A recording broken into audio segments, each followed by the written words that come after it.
नमस्कार, बहुत बहुत स्वागत है आपका F24 न्यूज़ पर और मैं हूं आपके साथ सौरभ राजपूत। कल वो तारीख है यानी कि 5 अगस्त वो तारीख है जिसका पूरी दुनिया को, पूरे देश को इंतज़ार था। जी हाँ, कल राम मंदिर भूमि पूजन होने वाला है और इस भूमि पूजन को करने के लिए खुद प्रधानमंत्री जी वहां पर पहुंच रहे हैं, जो वहां पर भूमि पूजन करेंगे।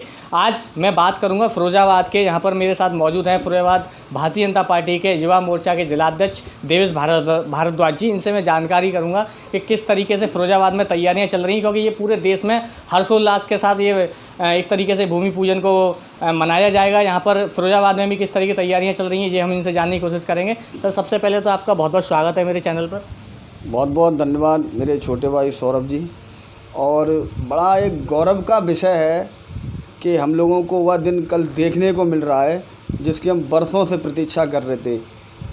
वो दिन जब बाबरी मस्जिद का ढांचा ढाया गया था, उस दिन से लेके आज तक सभी लोग यही पूछते रहे कि मंदिर कब बनाएंगे। भारतीय जनता पार्टी को उस तरीके घेरे में लिया जाता था कि साहब के झूठे वायदे करते हैं, लेकिन भारत के सर्वोच्च न्यायालय ने वो जीत हम लोगों को दी है कि हिंदुओं के करोड़ों हिंदुओं की आस्थाओं का, जो भगवान राम हमारे आराध्य हैं, उनके मंदिर बनाने का जो फैसला लिया है, उससे पूरे देश ही नहीं पूरे विश्व के हिंदुओं में, अन्य देशों में भी हर्षोल्लास का माहौल है।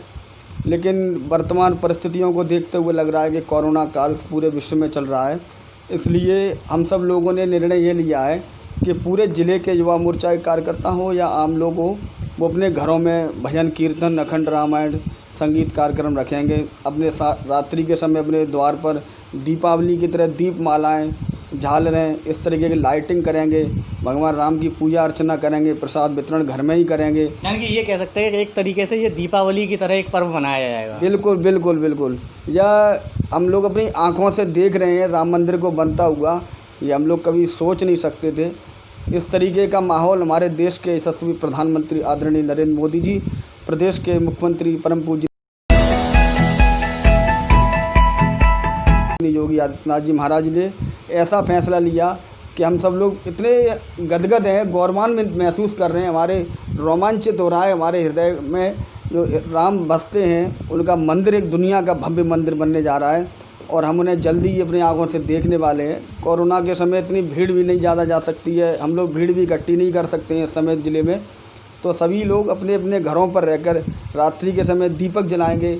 दीपक के बाद उस समय भजन पूजन है, कीर्तन है, लोग हवन भी करेंगे। इस तरीके का एक पूरा बृहद कार्यक्रम बनाया जाए।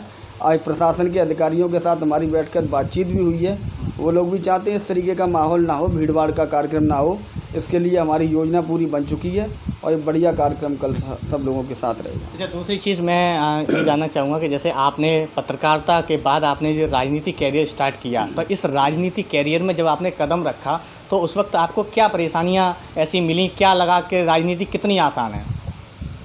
एक पत्रकारिता एक अलग प्लेटफॉर्म है और राजनीति एक अलग प्लेटफॉर्म है। यहाँ प्रतिपल हर दिन एक नया चैलेंज मिलता है। हमें सबसे पहले तो अपने सभी उन आदतों से, व्याप्त बुराइयों से, विपक्षी पार्टियों से, तमाम लोगों से प्रतिपल लड़ने को रहता है। हर समय नया चैलेंज रहता है। विपक्षी किसी बात को एक मुद्दा तूल बना देते हैं। इस तरह इन सब चीज़ों से बचना, चैलेंज रहना, एक मान लो कि एक तलवार की जो धार पर चलने के बराबर है। राजनीति में हमें अच्छा रूप से चलना है और एक सफलता उसी में है कि हम सब लोगों को साथ लेकर चलें, जनता के विश्वास को जीतने का काम करें। वो हम सब लोग कर रहे हैं। पूरा एक त्याग का जो परिश्रम है। और राजनीति में आना कोई एक व्यापार नहीं है, व्यवसाय नहीं है। व्यवसाय पैसा कमाना चाहते हो तो कोई अपना व्यापार धंधा देखो, नौकरी देखो, और राजनीति में आना चाहते हो तो विशुद्ध सेवा, त्याग, समर्पण की भावना से आप आना चाहते हो। लेकिन भाजपा का जो नारा है, आप भारतीय जनता पार्टी के युवा मोर्चा के जिलाध्यक्ष हैं, भाजपा का नारा है सबका साथ, सबका विश्वास और सबका विकास। इससे आप कितना सहमत होते हैं? ये भारतीय जनता पार्टी का ये नारा, सबका साथ, सबका विकास, सबका विश्वास, इन तीनों पर हम खरे उतर रहे हैं और इसका परिणाम ये है कि देश में प्रचंड बहुमत से भारतीय जनता पार्टी की 19 में सरकार बनी। उत्तर प्रदेश में भी जो सरकार बनी वो ऐतिहासिक रिकॉर्ड तोड़ वोटों से बनी और हम अन्य प्रदेशों में भी लगातार जीत रहे हैं और आने वाले दिनों में पूरे हिंदुस्तान में भारतीय जनता पार्टी की सरकार बनेगी। ये पूरे देश के विश्वास है, आम जन की आवाज़ है, गरीब किसान मजदूरों की आवाज़ है भारतीय जनता पार्टी। इसको विश्वास पर हम कायम रहने के लिए प्रतिबद्ध हैं, कटिबद्ध हैं। हम कुछ भी कर सकते हैं विश्वास के लिए। भारतीय जनता पार्टी को लूट या कोई डकैती, लूटखोरों, जमाखोरों, कमीशनखोरों की सरकार नहीं है।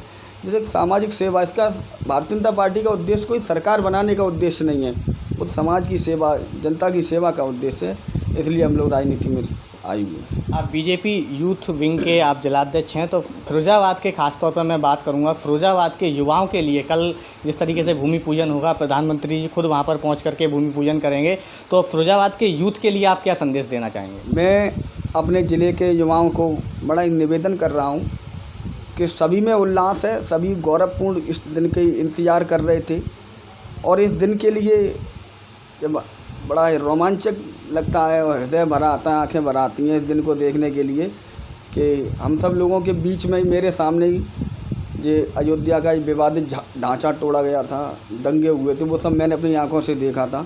मैं इस ज़िले में भी मैंने सब कुछ देखा है। तो इसलिए हम कहेंगे कि हम लोग इस लड़ाई को, बहुत बड़ी लड़ाई को, जो बरसों से चली आ रही, दुनिया की सबसे बड़ा विवादित मुद्दा था, उसको जीत चुके हैं। हमें किसी की आस्था को चोट नहीं पहुंचानी है। हम सब लोग घर पर ही रहें और घर में अपने परिवार में माता पिता, बहन भाई, बच्चों के साथ रहकर एक पूरे दिन घर में एक मंदिर सा बना लें, भगवान राम की स्तुति करें, भजन करें, अखंड रामायण का पाठ करें, रात्रि में एक दीपावली सी लगनी चाहिए कि इस तरीके का माहौल बनाएं। इसके लिए सभी से मैं विनम्र अनुरोध करता हूं कि वो अपने घर पर ही रहें, कहीं भीड़ वाले माहौल में ना बनाएं, ना ऐसा एकत्रित कहीं भीड़ होने दें। बीजेपी को हमेशा विपक्ष घेरता रहा है। राम मंदिर के मुद्दों को लेकर कई बार ये सवाल खड़े हुए, जिस तरीके से कहा गया कि मंदिर तो वहीं बनाएंगे लेकिन तारीख नहीं बताएंगे। अब आप क्या कहेंगे विपक्ष से? हमने विपक्ष से पहले भी कहा था कि रामलला हम आएंगे, मंदिर वहीं बनाएंगे, और हमने कह दिया तारीख भी बताएंगे। 5 अगस्त 2020 तारीख है निर्माण का, तारीख भी बता दी, क्योंकि ये मामला कोई सरकार का मामला नहीं था, ये कोर्ट का मामला था, एक भारत के सर्वोच्च न्यायालय का मामला था। इसमें सरकारें कोई हस्तक्षेप नहीं कर सकती हैं। भारत की सर्वोच्च बड़ी अदालत है, उसने फैसला लिया, उस फैसले को हमने स्वीकार किया, पूरे देश की जनता ने स्वीकार किया। और मैं आपको एक बात और बताना चाहूँगा, जिस दिन सर्वोच्च न्यायालय ने फैसला राम मंदिर के पक्ष में सुनाया था, पूरे उत्तर प्रदेश में उस दिन किसी थानों में, किसी जिलों में कोई तहरीर तक नहीं दी गई, NCR तक नहीं कटी। उस दिन राम राज्य था। ऐसा ही कल लोकार्पण मंदिर का शिलान्यास, भूमि पूजन होने जा रहा है। कल के दिन भी कहीं मैं प्रभु से प्रार्थना करता हूं कि कल पूरे उत्तर प्रदेश के किसी ज़िले में, भारत के किसी ज़िले में कहीं कोई घटना ना हो। हम सब लोग प्रभु आराध्य श्री राम की जय बोलकर उनके मंदिर का भूमि पूजन अपने लाइव टेलीकास्ट घर से ही देखेंगे, क्योंकि हम लोग जा नहीं सकते हैं। और जब मंदिर बन जाएगा तो बिल्कुल सब लोग जाएंगे। करोड़ों करोड़ों लोगों की आस्था का प्रतीक भगवान आराध्य रामदेव का जो मंदिर बन रहा है, भव्य मंदिर है, उसमें सभी लोग पहुंचेंगे। और सभी को एक बार अपने जीवन में एक बार जाना भी चाहिए अयोध्या दर्शन रामलला के करने के लिए। आपकी खुद की मैं पर्सनली बात करूंगा, अब आप अपने स्तर से किस तरीके से आप जो है कल जो राम मंदिर निर्माण होगा, वो उसका भूमि पूजन होगा, उसको आप कैसे सेलिब्रेट करेंगे? कितनी खुशी है आप में? कोई खुशी का ठिकाना नहीं है, और खुशी का ठिकाना इसलिए नहीं है क्योंकि हम बरसों से हम भी प्रतीक्षा कर रहे थे। लोग, विपक्ष के लोग कहते थे कि तारीख कब बताओगे, तारीख भी बता दी उन्हें। मैं तो उन विपक्षियों से भी कहना चाहूँगा, आप भगवान राम को मानते हैं, भारतीय जनता पार्टी को नहीं मानते, एक बात अलग है। भगवान राम को मानते, अपने घरों में दीपक जलाएं, भगवान राम की पूजा करें, भजन करें, कीर्तन करें, उसमें कोई पार्टी नहीं है। भारतीय जनता पार्टी का कोई मंदिर से बनाने का उनका एक उद्देश्य था, वो हम सब लोगों का पूरा होने जा रहा है। हमारा वायदा भी था कि जो हम भगवान राम की जन्मभूमि है, रामलला की जन्मभूमि है, हमारे बचपन से हम सुनते आ रहे थे कि बच्चा बच्चा राम का, जन्मभूमि के काम का, तो उसको पूरा होते देख रहे हैं। तो विपक्ष के लोग भी भगवान की पूजा करें और भगवान श्री राम से उनसे प्रार्थना करें, अपने जीवन में स्वस्थ रहें, आनंद रहें और सुखद वृद्धि करें, बढ़िया व्यापार धंधे रहें। इस भगवान श्री राम से और प्रार्थना की दुनिया से कोरोना मुक्त करें, जिससे सभी लोग पुनः अपने पहले के तरह जीवन में दोबारा वापस लौट सकें। मेरा अंतिम सवाल है आपसे कि अभी जो है प्रधानमंत्री जी की जैसे पता चला कि वो वहाँ पर पहुँचेंगे, भूमि पूजन करेंगे, और ऐसा ये बताया जा रहा है कि वो पहली बार जो है वहाँ पर अयोध्या में जाएंगे, तो इसमें विपक्ष ने भी कई बार सवाल खड़े किए। अभी एक बड़ी पार्टी के नेता हैं जिन्होंने ये कहा कि नहीं, ये तो असंवैधानिक होगा, प्रधानमंत्री को किसी धार्मिक कार्य में जाना शपथ जो ग्रहण होता है उसके खिलाफ है। इसको लेकर के आपकी क्या राय है? क्या कोई व्यक्ति किसी भी संवैधानिक पद पर हो वो भगवान की पूजा नहीं करता क्या? और कोई भी धर्म जाति का हो, क्या अपने धर्म की वो पूजा अर्चना नहीं करता क्या?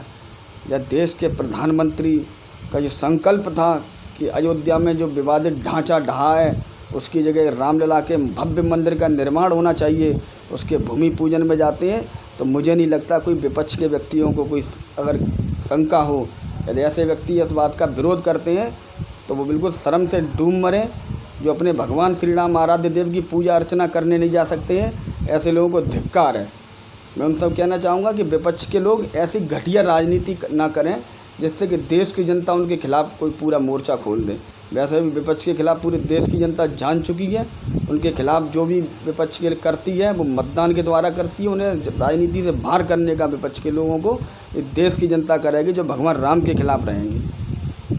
चलिए, बहुत बहुत शुक्रिया आपका हमसे बात करने के लिए। तो ये थे यहाँ के फिरोज़ाबाद के भारतीय जनता पार्टी के युवा मोर्चा के जिलाध्यक्ष, जिन्होंने बताया कि किस तरीके से यहाँ पर पूरी तैयारियाँ हैं। फिरोज़ाबाद में भी लोग बहुत ही उत्साहित हैं इसको लेकर के, किस तरीके से राम जन्मभूमि का वहाँ पर प्रधानमंत्री जी पूजन करेंगे। उसके बाद यहाँ पर भी लोग घरों में रह कर के दीपोत्सव के ज़रिए से और झालरों के ज़रिए से वहाँ पर दीपावली मनाई जाएगी। ये वाकई में बहुत बड़ा एक त्यौहार के रूप में ये कल देखने को मिलेगा। यहाँ पर टेलीकास्ट जो है टीवियों पर किया जाएगा, लाइव प्रसारण वहाँ से दिखाया जाएगा। तो ये बहुत इसको कह सकते हैं कि ये बहुत बड़ा मुद्दा है कल का, जिसको आप देखेंगे।